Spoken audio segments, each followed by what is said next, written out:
Magandang tanghali Luzon, Visayas at Mindanao. Narito na ang nagkakaisa at pinakamalawak na pagbabalita. Sa pangunguna ng Presidential Communications Office na kinabibilangan ng Philippine Information Agency, Philippine News Agency, Presidential Broadcast Service, IBC at PTV, ihahatid namin ang mga komprehensibo at mahalagang balita mula sa iba't ibang bahagi ng bansa. Mula sa PTV, ako si Alan Francisco. Ito ang Balitang Pambansa. Ngayong tanghali sa Balitang Pambansa, Pangulong Ferdinand R. Marcos Jr. kinilala ang matatag na relasyon ng Pilipinas at Asian Development Bank sa pagpapaunlad ng bansa. DOTR bumuo ng flagship project management office na tututok sa malalaking proyektong pangtransportasyon ng Marcos Jr. Administration. Maayos at komportableng biyahe ng mga pasahero, tiniyak. Palasyo, magtatalaga ng mga fact-checker para labanan ng fake news. Inaugurasyon ng ikatlong bahagi ng Pasig Bigyan Buhay Muli Project, pangunahan ni Pangulong Marcos Jr. mamaya. At trabaho para sa mga Pinoy nurse at healthcare workers. Alok ng Japan sa ilalim ng Japan-Philippine Economic Partnership Agreement.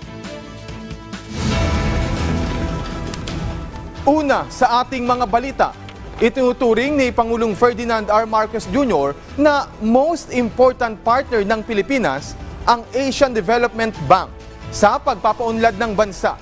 Katuwang ng Pilipinas, ang ADB, sa pagpapabuti ng kapakanan ng mga Pilipino.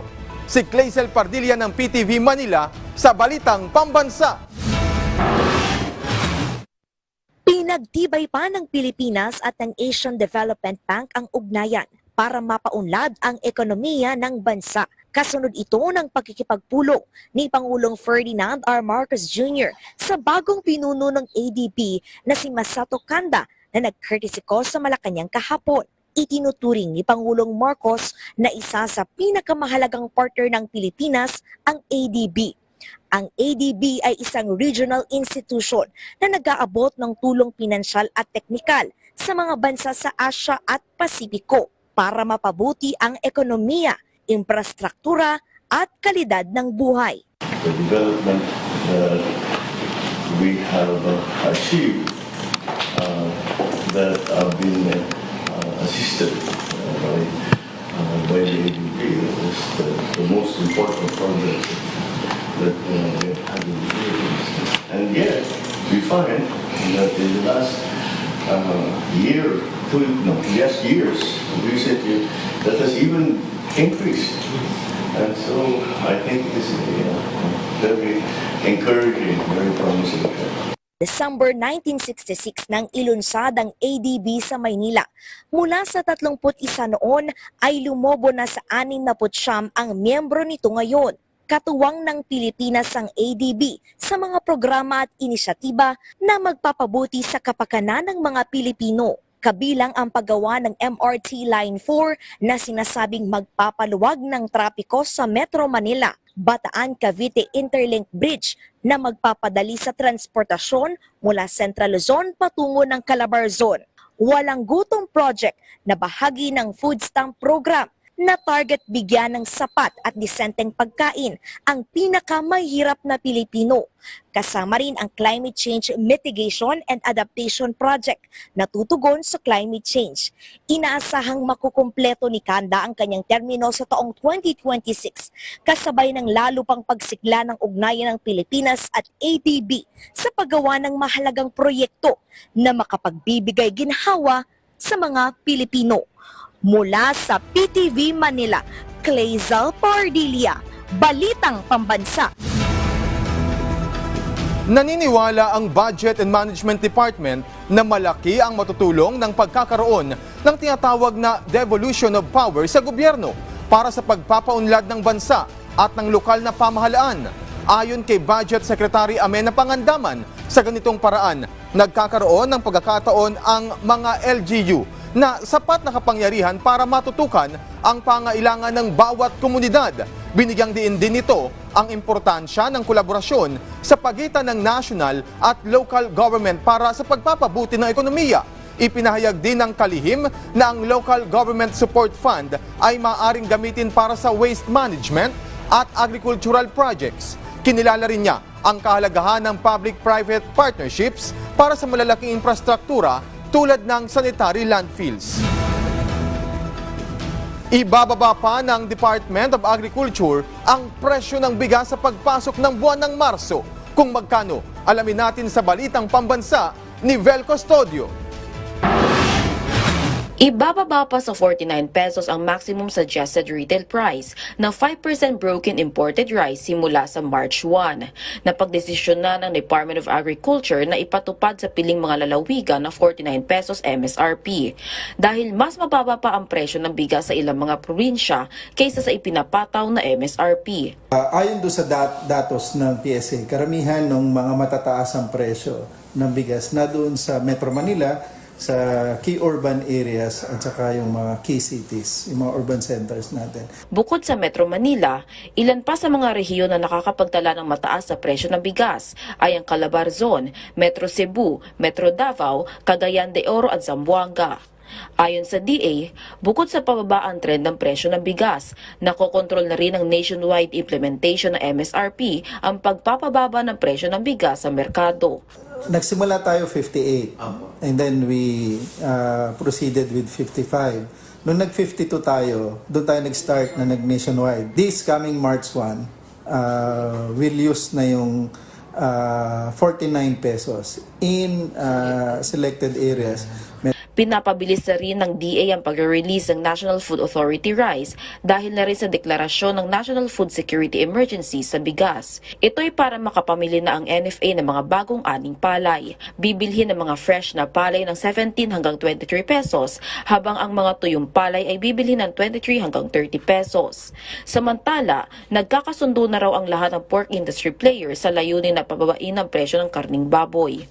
Importante kasi na makonsulta lahat ng stakeholders, industry players sa kabuuan ng ating hog industry para sigurado na yung ilalabas natin kung meron man for MSRP ay talagang naayon doon sa mga resulta ng ganitong klaseng konsultasyon. Ang napagkasunduan kasi before is kung maibababa yung presyo ng baboy without going through the MSRP or yung tawag dito suggested retail price sa farm gate, perhaps hindi nakakailanganin maggawa ng gano'n kung maibababa yung presyo ng baboy through consultation and coordination. Nakipagpulong na ang DA sa mga pork producer at susunod namang kukonsultahin ang mga nagtatransport ng pork. Mula sa People's Television Network, Vel Custodio, Balitang Pambansa. Ang bentahan ng murang bigas ng San Juan LGU lalong ikinatuwa ng mga residente dahil pwede nang bumili ng tingi-tingi. Si Jumalin Doctolero ng Philippine Information Agency sa Balitang Pambansa.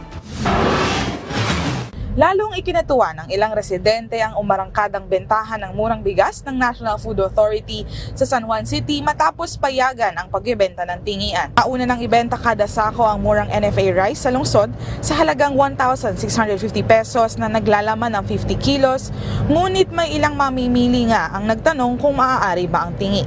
Simula kahapon ay pwede nang bumili ng 5 kilo sa halagang 165 pesos o katumbas ng 33 pesos kada kilo sa first come first served basis. Ayon kay Tatay Ricardo, nakaramdam siya ng ginhawa dahil pwede nang bumili ng tingi sa bigas. Bigas, bali 15 kilos. Tingi na lang, walang pira eh. Para naman kay Ate Teresa, malaki ang naitulong ng murang bigas sa kanyang pamilya. Actually kasi napakamura niya eh. Sobrang mura niya. Hindi tayo makakita sa ibang market na 33 pesos kada kilo. So okay naman yung bigas, maputi siya, mabango siya, and then malambot siya. Layunin ng inisyatibong ito na makapagbigay ng abot-kayang bigas sa mga residente sa gitna ng patuloy na pagtaas ng presyo ng pangunahing bilihin. Mula sa Philippine Information Agency National Capital Region, Jumalin Doctolero, Balitang Pambansa. Nakahanda ang Agriculture Department sa harap ng oversupply ng kamatis. May payo rin ang kagawaran para makaiwas sa mga mapagsamantala. May balitang pambansa si Christian Bascones ng PTV. Dumiretso sa mga direct suppliers. Ito ang abiso ng Department of Agriculture sa mga nagtitinda ng kamatis upang makaiwas sa mga abusadong nagtataas ng presyo kahit bagsak presyo ito ngayon. Bumagsak sa 4 na piso kada kilo ang farm gate price ng kamatis sa ilang bahagi ng Nueva Ecija. Ito ang iniulat ng grupong pang-agrikultura na Sinag. Sa mga viral na larawang ibinahagi ng Sinag, makikita ang sobrang supply ng kamatis sa bayan ng Bungabon na ibinebenta sa napakababang halaga o pinamimigay na lamang ng libre. Ang isang 22 kilong kahon ng kamatis ay naibebenta na lamang ng 100 pesos. Ayon sa Department of Agriculture, mahalagang pagkakaroon ng cold storage facilities upang mapahaba ang buhay ng kamatis na isang produktong madaling masira. Sinabi ng DA na karaniwang mataas ang ani ng kamatis tuwing tag-init. Kapag marami ang supply, bumababa ang presyo, kaya't mahalaga ang cold storage facilities upang maiwasan ang pagkalugi ng mga magsasaka. Nakahanda naman ang Department of Agriculture na tugunan ang oversupply na kamatis, partikular sa Nueva Ecija at Pangasinan. Una, kung talagang marami kamatis, i-coordinate talaga nila sa kanilang municipal agriculturist o sa aming regional field office. Tutulungan namin sila kung saan pwedeng i-market sa malapit na palengke o sa ating kadiwa sa mga regions o basta hanapan natin ng merkado. Huwag nilang itatapon. May nakalaan ng 1.5 billion pesos na pondo para sa pagpaparami ng mga cold storage facilities na makakatulong para maiwasan ang mga nasasayang na produktong agrikultura. Mula sa PTV Manila, Christian Bascones, Balitang Pambansa. Alinsunod sa direktiba ni Pangulong Ferdinand R. Marcos Jr., bubuo ang palasyo ng mga fact-checker para labanan ang fake news. Nanawagan naman ang Malacanang sa Kongreso na bumuo ng batas para panagutin ang mga troll army. Narito ang report. Isa ito sa marching orders ni Pangulo na hanggat maaari islabanan ang fake news dahil sabi nga natin kapag nabuhay tayo sa fake news, ano ba mangyayari sa buhay natin? Ano mangyayari sa bayan natin? So ito ay kumbaga sa atin magmumula kung paano natin mapapakita sa taong bayan na ito ay hindi totoo at ito ang katotohanan. Yan ang mandato ni Pangulong Ferdinand R. Marcos Jr. sa bagong liderato ng Presidential Communications Office. Sa programang Mike Abi Live, sinabi ni Palace Press Officer Undersecretary Claire Castro na bahagi ng kanilang plano ang pagkakaroon ng estratehiya para labanan ng fake news. Kasama na rito ang pagkakaroon ng fact-checker o ang tagasuri kung tama ba ang kumakalat na issue o balita. Dahil sa bawat pagsasalita natin, dapat ay mayroong resibo. Dapat mayroong evidence para mapatunayan natin na ito sinasabi natin ay credible as compared sa mga pinagsasabi ng iba na walang ebidensya. Basta po tayo, Miss Aya, kung ano lang yung mga ginawang fake news, yun lamang ang ating sasagutin. Itatama natin para na rin to sa taong bayan para malaman kung ano ba ang totoo at hindi totoo. Aminado si Yusek Castro na marami kasing kumikita sa paglalahad ng fake news para pabagsakin ang sinumang tao o organisasyon. At ang bagay na ito ay hindi aniya matatawag na freedom of information dahil bahagi ito ng troll army. Hindi na ito matatawag na freedom of expression kasi troll na sila, may troll army. So pag sinabi natin may troll army, hindi nila ipinaglalaban yung freedom of expression. Kasi kumikita lang sila at dinidiktahan sila nung taong nagbabayad sa kanila. So ito ay nagiging sindikato ang dating para makapagpabagsak ng isang tao o ng isang organisasyon, babayaran para masira. Hindi ito freedom of expression. So yun ang pinakamatindi nating kalaban ngayon, dapat yaan ay mapuksa. Bagamat may batas ng cyber libel, pero wala pa aniyang batas na maaring magparusa sa mapatutunayang parte ng troll army. Kaya ang panawagan niya sa Kongreso. Sa susunod ng Kongreso, Yes. sana po, ito, Go ahead, panawagan na, ma'am. di ba? Yes. Na magkaroon kayo ng batas patungkol sa troll army. Kasi hindi na po yun for freedom of expression. Kasi yun yung lagi sinasabi, na paano naman yung freedom of expression namin? Correct. Teka lang. Kung troll army kayo, hindi nyo na-exercise yan. Kasi bayaran kayo. Sa usapin naman ng mga naging banat ni dating Pangulong Rodrigo Duterte sa administrasyon, kabilang na ang tungkol sa di umano'y diktadurya. Lawyer ako, lawyer din naman si dating Pangulong Duterte. Sa bawat sanang salita na bibitawan niya, dapat meron siyang pang-backup. May ebidensya siya. Ano ang mga nakita niyo na ebidensya na ganyan ang mangyayari? Okay? Lahat naman tayo hangga't maaari ay ayaw natin ng martial law na papang-abuso. Okay? Basta mapang-abuso ng martial law. Now, meron ba siyang nakikita? Meron ba tayong nakikita as of now na magiging diktador ang Pangulo natin? As compared sa nakita natin nung 6 na taon na siya ang nakaupo. Maraming signs, Miss Aya, na pag-aralan na ito. Although sabi na nga natin, kayo ang mag-decide. May mga pagkakataon hindi sumusunod ang ating dating Pangulo. Sa gold reserves issue naman, sabi ni Jose Castro, Alam mo kung gagamitin natin talaga ang pagsusuri, pag-aaral, imposible kasi nasabihin na may pagnanakaw ng ginto. Tandaan natin, nung panahon ni dating Pangulong Duterte, merong naiya sa batas kung saan ini-encourage nila yung mga small miners na magbenta ng ginto sa Bangko Sentral. Kasi tax exempt siya. So yun yung pang-encourage. Now, dadami ang ginto natin because yung mga small miners magbebenta niya sa BSP instead sa black market. So ito mga ginto na ito na nabili from the small miners, hindi yan pwedeng i-imbak lang yan. Hindi siya magiging liquid. So paano mo yung ipapautang sa mga investors? So kinakailangan talaga regular strategy, routine strategy ng BSP na magbenta ng ginto para pag naging cash yan, naging liquid yan, ipapautang nila yan sa investors. mula sa PTV Manila, Alan Francisco, Balitang Pambansa. Pasisinayaan ni Pangulong Ferdinand R. Marcos Jr. ang ikatlong bahagi ng Pasig Bigyan Buhay Muli o PBBM project. Tampok sa Phase 3 ng Pasig River Urban Development Project ang Fort Santiago River Walk na may habang 305 metro. Ito ang magkokonekta sa makasaysayang Fort Santiago at sa Pasig River Esplanade. Bukod sa Pangulo, inaasahang dadalo rin sina Department of Human Settlements and Urban Development Secretary Jerry Acuzar, Metropolitan Manila Development Authority Chairman Romando Artes at iba pang opisyal. Ang pagbuhay sa Pasig River ay proyekto rin ni First Lady Lisa Araneta Marcos. Naglunsad si DOTR Secretary Vince Dizon ng Flagship Project Management Office bilang tugon yan sa direktiba ni Pangulong Ferdinand R. Marcos Jr. na pabilisin ang pagpapatupad ng malalaking transport infrastructure project. May balitang pambansa si Bernard Ferrer ng PTV. Bumuo si Transportation Secretary Vince Dizon ng Flagship Project Management Office o FPMO bilang tugon sa direktiba ni Pangulong Ferdinand R. Marcos Jr. na pabilisin ang pagpapatupad ng malalaking transport infrastructure projects upang mapagaan ang pagbiyahe ng mga commuter. Sa ilalim ng Department Order No. 2025-002, ang FPMO ng DOTR ang mga siwa sa mga patakaran at pagsigurong nailala ng sapat na pondo at paghisika para sa implementasyon ng Priority Infrastructure Flagship Projects o IFPs. Bukod dito, tututukan at babantayan ng FPMO ang proseso ng IFPs kabilang ang Metro Manila Subway Project, North-South Commuter Railway Project, EDSA Busway Project, EDSA Greenways Project, Cebu Bus Rapid Transit at Davao Public Transport Modernization Project. Personal itong susubaybayan ni Secretary Dizon bilang chairman ng FPMO.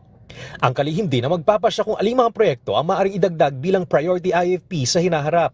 Habang masusunyang babantayan ang bawat proyekto kung saan ipatutupad ang mahigpit na timeline para sa partial operability at completion. Ikinatuwa naman ng ilang commuter na personal nakita ni Secretary Dizon ang mga dapat ayusin sa EDSA Busway. Kabilang dito ang kawalan ng wayfinder sa busway at MRT 3 stations, sira-sirang timer sa bus stops, hindi ba ginhawang railing sa hintuan at mga sirang elevator.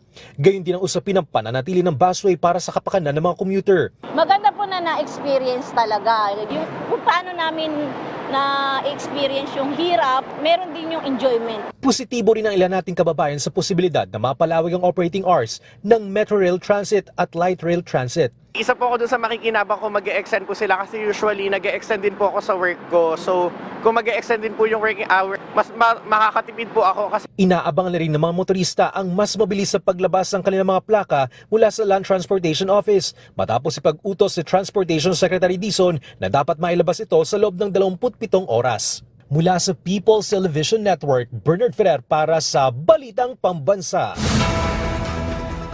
Pinatutugis ni Pangulong Ferdinand R. Marcos Jr. ang mga nasa likod ng insidente ng pagdukot sa estudyante ng isang international school sa Taguig City. Bagay namang tinututukan na ngayon ng DILG. Si Alvin Baltazar ng Radyo Pilipinas sa Balitang Pambansa.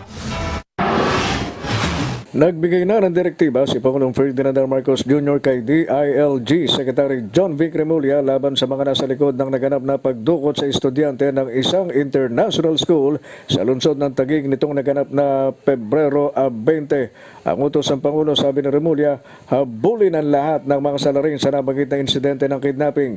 Kaya bilang pagtugon ni Remulla sa nasabing direktiba ng punong ekutibo, asahan na sa susunod na mga araw na mas paiigtingin pa nila ang kanilang pagtugi sa mga nasa likod ng naganap na kaso ng kidnapping. At ang kanilang target, base na din sa utos ng Chief Executive, madakip ang lahat ng mga salarin. That's exactly the directive. Kung in full knowledge na, habulin nyo na lahat yan. So expect that in the next few days ay mag-intensify kami ng drive para mahuli sila lahat. Ayon kay Secretary Remulla, tukoy na nila ang kanilang subject at naipakalat na ang mga kailangang impormasyon sa mga ito hindi lamang sa PNP Anti-Kidnapping Group kundi pati na sa National Capital Region Police Office at sa buong persa ng kapulisan. Bukod sa alam na nila ang nagsisilbing hideout at safe house ng mga tinutugi sa kidnapper, sinabi ng kalihim na may impormasyon sila kung sino-sino ang mga ito. We know the members, we have knowledge kung saan sila nakatira, saan sila ang hideout nila, saan ang safe house nila. We do have identities that we are tracking as of now. Base sa datos ng PNP Anti-Kidnapping Group, 8 kaso ng kidnapping ang naitala ngayon 2025 na kung saan 3 ay under investigation at napawalan na ang lahat ng biktima. Para sa Balitang Pambansa, Alvin Baltazar ng Radyo Pilipinas. Bumuo na ng National Task Force ang Commission on Elections o COMELEC para sa regulasyon ng mga survey firms kaugnay ng nalalapit na Hatol ng Bayan 2025.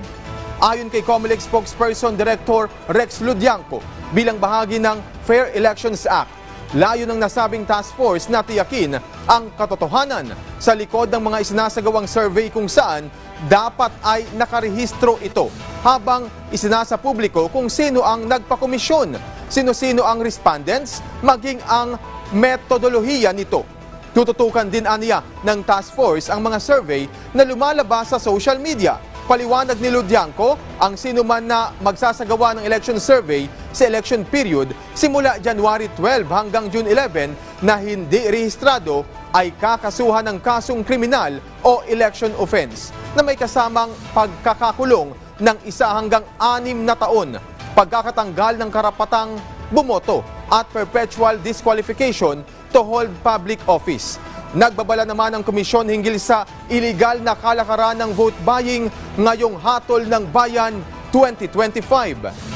Sa ating mga kandidato po, whether party list or national or local positions, tayo po ay sumunod sa batas. Ang vote buying po, ang pamimigay ng anumang bagay na may halaga, yung pong pangangako, pagbibigay ng gift, pangangako na empleyo at franchise, at para makakuha ng boto, yan po ay vote buying. May pagkakakulong, kasong kriminal, pagkakatanggal ng karapatang bumoto at disqualification. Tiniyak ng DICT na magiging maayos ang transmission ng mga boto sa darating na Mayo. Babala ng kagawaran sa mga gumagamit ng espionage devices o pang-espiya, may karampatang parusa sa mga mahuling gumamit nito. Si Kit De La Cruz Pilote ng Radyo Pilipinas sa Balitang Pambansa. Walang dapat ipangamba ang publiko sa online voting and counting system para sa darating na 2025 midterm elections. Siniguro yan ng Department of Information and Communications Technology o DICT matapos mahuli ang ilang Chinese nationals at mga kasabwat na Pilipino na may dalang espionage devices. Sa panayam ng Radyo Pilipinas, sinabi ni DICT Assistant Secretary Renato Paraiso na patuloy ang kanilang pagbabantay katuwang ang Commission on Elections para maging maayos ang transmission ng mga boto. Updating po, Sir Alan, checking ho ng systems, making sure that everything is up and running, pati ho yung mga redundancy, ang mga backups ho natin, tinitiyak natin na all is working well po. Bukod sa pagbabantay sa sistema ng COMELEC sa pagtanggap at pagbibilang ng boto, mag-aantabay rin ang DICT sa isasagawang transmission mula ballot precincts papuntang server ng COMELEC. Babala naman ng kagawaran, labag sa batas ang paggamit o pagmamay-ari ng International Mobile Subscriber Identity Catchers, lalo't ginagamit ito sa text hacking at pag-i-intercept ng signal ng mga mobile phone. Mere possession of these devices, hindi yung paggamit, pag-operate lang. Mere possession of these devices are already illegal at masasubject ho kayo. Pwede ho kayo makulong at mapagmulta ho pag nahulihan ho kayo ng may mga ganitong devices. Mula sa Radyo Pilipinas News, Kate De La Cruz Pilotin para sa Balitang Pambansa. Magandang balita po para sa mga Pilipinong nais magtrabaho sa bansang Japan. Nagbukas ang pamahalaan nito ng application para sa 50 nurses at 300 care workers position. Sa ilalim yan ng Japan-Philippine Economic Partnership Agreement. Sa panayam ng Radyo Pilipinas, hinikayat ni Department of Migrant Workers Director Rosemary Duques ang mga Pilipino na mag-apply sa website ng kagawaran. Bukod aniya sa 700 pesos na allowance kada araw para sa mga nakuha sa naturang programa, mayroon ding 2,000 pesos na makukuha ang mga trainee para sa kanilang internet expenses para sa online training. Sa ngayon, umabot na sa mahigit 3,000 Pilipino ang naipadala sa Japan sa ilalim ng naturang programa. Meron pong pangangailangan ng Japan ng 50 nurses or kangoshi at 300 care workers or tinatawag nating kaigo fukushishi. So nag-open na po tayo, ito po ay makikita nila sa DMW website kung ano po ang mga requirements, paano po mag-apply, at ang proseso po na tatahakin ng ating aplikante, sir. Pagbabalik operasyon ng PNR na may rutang Legazpi, Tunaga. Malaking ginhawa para sa mga pasahero ng tren sa Bicol. Bukod kasi sa mabilis na, laking tipid pa ito sa pamasahe. May balitang pambansa si Vanessa Nieva Paz ng Radyo Pilipinas Naga. So, nunod na sila mag-bus muna kasi siyempre yung pamasahe, yung biyahe at mabilis sa tren po. Mura na, mabilis pa ang biyahe. Yan ang dahilan kung bakit mas gusto sumakay ni Gerardo sa Philippine National Railways dito sa Bicol. Isa lamang siya sa 150 pasahero na unang naserbisyohan ng pagbabalik operasyon ng PNR na may rutang Legazpi Tunaga. Nagkaigwa po kita ng 150 na pasahero pero we are hoping na madagdagan kasi tiga ano ta pa ang ano yan, matuod si mga pasahero. Pero paliwanag ng PNR, pansamantalang 2 biyahe muna ang mayroon sa nasabing ruta. 4:49 ng umaga para sa rutang Legazpi Tunaga habang 5:30 ng hapon naman mula Naga papuntang Legazpi. Sa ngayon, patuloy ang pagsasaayos sa isa pang train set na nalubog sa baha noong Bagyong Christine para madagdagan ang biyahe nito. Paalala ng PNR sa mga pasahero, sumunod sa mga panuntunan para sa ligtas na operasyon ng tren. Sa pagbabalik ng biyahe ng tren na rutang Naga-Legazpi, mas marami pang mga Bicolano ang tiyak na masiserbisyohan nito. Mula sa Radyo Pilipinas Naga, Vanessa Nieva Paz para sa Balitang Pambansa. Samantala, abangan po sa Bagong Pilipinas ngayon. Ilalatag naman ni Bureau of Immigration Commissioner Joel Anthony Viado ang impormasyon hinggil sa 2024 Performance Report ng kanilang ahensya. Gayon din ang mga proyekto at programa nila ngayong 2025. Susunod na po yan, kaya tutok lang dito sa inyong pambansang TV, ang PTV.